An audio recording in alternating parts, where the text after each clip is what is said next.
हाँ, अस्सलाम वालेकुम। देखिए, नज़्म के ताल्लुक़ से दो सवाल आने की उम्मीद है, दो या तीन। एक तो मतलब सवाल एक ही आएगा, लेकिन इन दोनों तीनों में से एक हो सकता है। या तो मुल्क बेसहरो शाम जो अमीक़ हनफ़ी की नज़्म है, अमीक़ इनका तख़ल्लुस है, इसका मरकज़ी ख़याल लिखने के लिए आ सकता है, या इस पर मबनी कुछ सवालात पूछे जा सकते हैं जिसके लिए आपको नज़्म का कम से कम ख़ुलासा मालूम होना ज़रूरी है। इसके अलावा दूसरी नज़्म है ज़िंदगी से डरते हो, नून मीम राशिद की, उसका भी मरकज़ी ख़याल लिखने के लिए आ सकता है। मैं इस वीडियो में बहुत तेज़ी के साथ इस नज़्म का मरकज़ी ख़याल और इस नज़्म में क्या कहा गया है वो आपके सामने रखूँगा। देखिए, जो पहला बंद है इस नज़्म का, अगर आप अपनी किताब खोल लें, किताब में देखें तो पहले बंद के अंदर शायर अपने माज़ी की सुबह याद कर रहा है कि किस तरह से वो अपने गुज़रे हुए ज़माने में जब वो लड़का था, जब उस पर फ़िक्रें, घर की ज़िम्मेदारियाँ, शहरी ज़िंदगी के तकाज़े नहीं आए थे, तब तक उसका क्या हाल था। वो लड़कपन में था, सुबह सवेरे सूरज निकलने से पहले सूरज के देखने का मंज़र, सूरज के निकलने का जो मंज़र खूबसूरत हुआ करता है, उसे देखने के लिए वो सूरज निकलने से पहले वहाँ पहुँच जाया करता था पहाड़ी के ऊपर, चूँकि ऊंचाई से सूरज के निकलने का नज़ारा बहुत खूबसूरत होता है। और सूरज उन्हें देखकर शर्मा जाता था। कहा, वहाँ एक काले तकिए का ज़िक्र किया है, वो पहाड़ या चट्टान का ज़िक्र किया है। तकिया सूरज के लिए, वो काला तकिया वो पहाड़ और चट्टान है। वहाँ से वो देख लेता था और सूरज ही शर्मा जाया करता था। शायर के नज़दीक सूरज उन्हें देखकर सहर खेज़, यानी सुबह जल्दी उठ जाने वाले लोगों को सहर खेज़ कहते हैं। तो शायर कहता है कि हम सहर खेज़ों से शर्मा कर झुका लेता था सर, दफ़ातन उसके लबों से फूट पड़ती थी हंसी।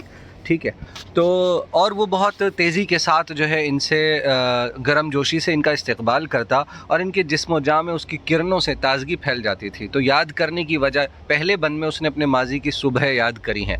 दूसरे बंद के अंदर वो शाम का जिक्र करता है कि शाम को जब झील के पानी में डाले अपने पाँव, दायरा दर दायरा मौजें उठा देते थे हम। यानी शाम को भी जब हम झील के पास चले जाया करते और पानी में पाँव डालकर सूरज के डूबने का मंजर देखते थे, और सूरज थका मानदा पूरा चक्कर लगाकर आता था और अपने ख्वाबिस्तान में रूपोश हो जाने से कबल, यानी अपने सोने की जगह में छुप जाने से पहले, सो जाने से पहले, ख्वाबिस्तान सोने की जगह, रूपोश होना छुप जाना, और कबल मतलब पहले, वो हमसे मुस्कुराकर शब बखैर कहता और हम फिर उसकी यादों को अपने दिलों में समेट कर घर की तरफ चल पड़ते थे। फिर शायर आज का जिक्र कर रहा है और हमें सोचने, समझने, गौर व फिक्र करने पर मजबूर कर रहा है। हल्का फुल्का हमें ताना दे रहा है कि आज का हाल देखिए कि क्या हो गया है। हम ज़िंदगी के तकाज़ों को पूरा करते करते, जो शहरी ज़िंदगी, आज की ज़िंदगी है, बहुत बिज़ी लाइफ है, उसके तकाज़ों को, मसरूफ़ियात को पूरा करते करते कुदरत से, कुदरती नज़ारों से, अपने रूह के सुकून से कितना दूर आ चुके हैं। शायर कहता है, और अब तो ये भी याद रखना है मुहाल, किस तरफ पूरब है पश्चिम है किधर।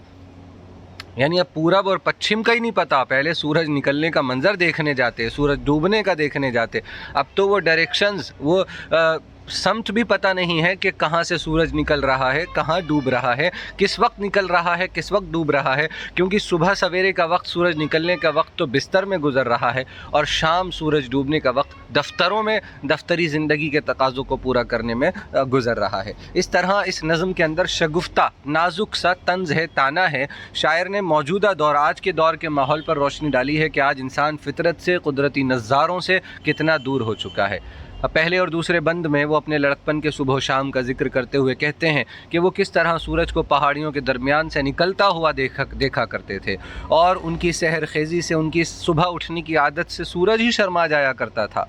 ठीक इसी तरह वो सूरज के गुरूब होने का मंजर झील के पानी से मुसर्रत उठाते हुए, खुशी लेते हुए, लुत्फ़अंदोज़ होते हुए देखा करते थे।